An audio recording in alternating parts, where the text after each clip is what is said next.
Now, it has been Small Business Week. Let's get right into things. We've got David Sussman joining us now from our L.A. Bureau. He is the Chief Executive Officer of Valcor.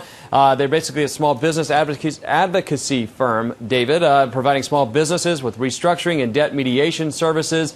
Thanks so much for joining us here to wrap up the week. And we're going to talk about some of the issues facing them, and we've highlighted a lot of them throughout the week, but perhaps you have some solutions for us and certainly some ideas, I'm sure, for regulators. But let's talk about your theme of two economies here. We talk about the broader economy, macro concerns, but for small business owners, really, I think the focus often is very micro. Am I not right?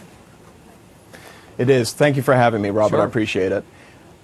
The fact of the matter is that what we're seeing happening in the economy right now is that there are two economies. We've heard that term before. You have the large corporations, which are doing fairly well, as indicative of the stock run-up for the past couple of 3 years. These are your largest companies, your Dow stocks, if you will, your Microsofts.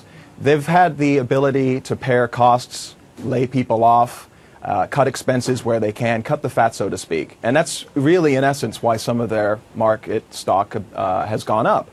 What we're looking at right now is that is not a tell sign of what is happening in the broader economy. And according to the SBA, 99.7% of all employers in the country employ less than 100 employees.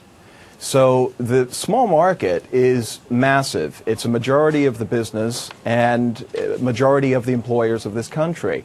And it is the small business that has been unable, unfortunately, to share some of those same cost-cutting measures as far as laying people off, paring their costs, cutting costs, and really finding ways to lower their expenses than the larger Wall Street or the larger corporations have been able to do. So what we've been seeing is that the larger companies, while they may be improving somewhat, the smaller companies are definitely still finding that it's very, very tough, very challenging in this marketplace. Yeah, we saw a lot of those revenues going straight to the bottom line because, as you said, they cut a lot of the fat, and not all it was necessarily fat, but much easier for a larger corporation than a small business of 8 people to lay someone off or to go without maybe investing in the business, because I think the capital spending there is on a much more timely basis, whereas large corporations can plan for a longer span of time. Talk to us also, we've talked a lot about loans, access to loans. We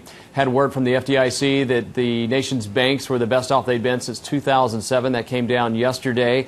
But at the same time, we saw consumer loans were down pretty much across the board. So again, you see revenue coming into the banks in the forms of deposits and some larger loans, but by and large the smaller loan growth is just not there. Is it a lack of demand, or is it a lack of accessibility, or a combination of the two? Well, according to the NFIB, small businesses are not going out and seeking loans as much as we think they should be at this stage. Now, as part of my firm, we have consultants throughout the country, throughout North America, in fact. And what we find is that when we're speaking to business owners, they would like capital, but they don't think that they would be able to qualify. The stringent regulations today from the banks is so vast that it really, I mean, unless you have an 800 credit score and you haven't had a blemish on your report since 1976, a lot of banks, mainstream banks, won't be lending to you.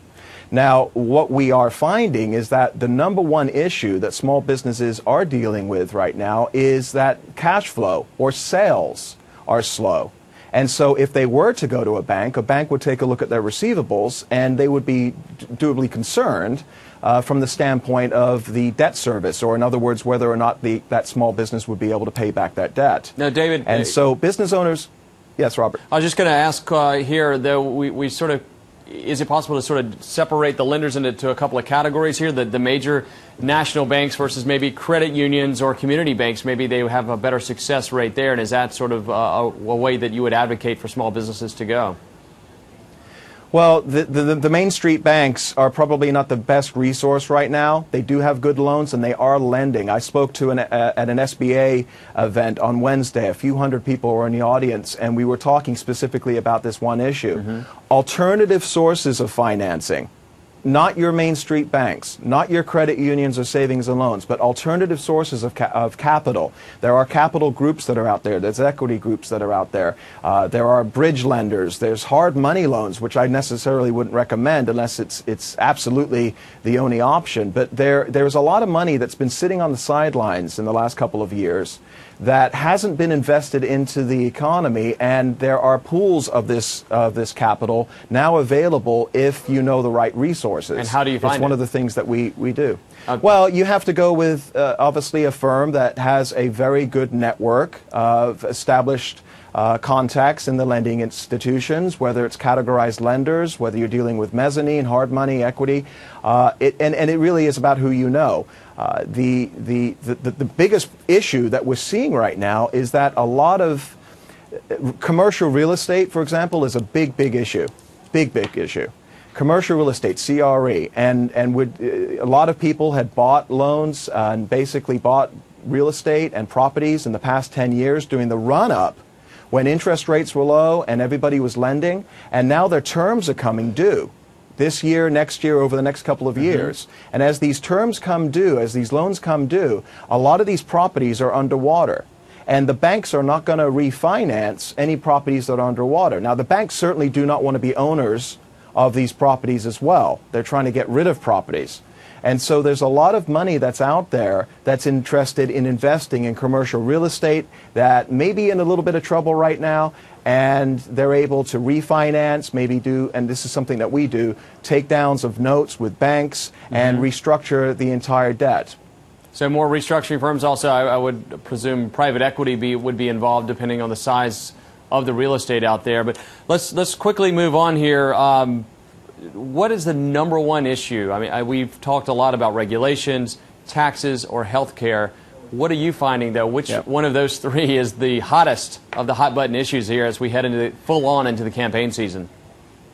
Well, when you're talking about taxes, we're talking about uncertainty. That's a major issue. But I think the number one issue right now, when I'm speaking with business owners, is regulations. A lot of people don't realize this, and this number is going to shock some of your viewers. But there's over 400 existing regulations right now for small businesses that small businesses have to spend billions of dollars a year, every single year, just to abide by. But what most people don't realize is that in the pipeline, there are over 4,100 new regulations being formed right now for small businesses. Let me repeat that. There's only 400 right now, which is a lot. It's more than it's ever been. But there are over 4,100 new small business regulations in the pipeline that are going to start taking effect over the next couple of years, and they're talking about this costing small businesses in time anywhere from $80 to $150 billion a year just to abide and learn about these new regulations. David, that is one of the biggest issues that we're dealing with. David, they may not be able to pay themselves to handle this, and some of the large companies, the public ones, complain about Sarbanes-Oxley, but this sounds as onerous or more so for some of the small businesses. We'll have to have you back on to talk about this for an update at some point. But David Sussman, the CEO of Valcor, thank you so much for joining us here as we wrap up Small Business Week and clearly